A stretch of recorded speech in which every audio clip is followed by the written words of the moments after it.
want to know how to survive the zombie apocalypse? Well, I'm going to tell you.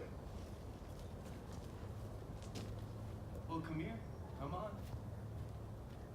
I'm not actually going to tell you. Max Brooks, the writer of the Zombie Survival Guide, is going to walk us through on how to do it. First things first, know how to stay quiet, stay calm. That's all it's about. You got to learn medical first aid, weapons, and how to survive when you are limited on resources. That's all it's about. Hear the dog in the background?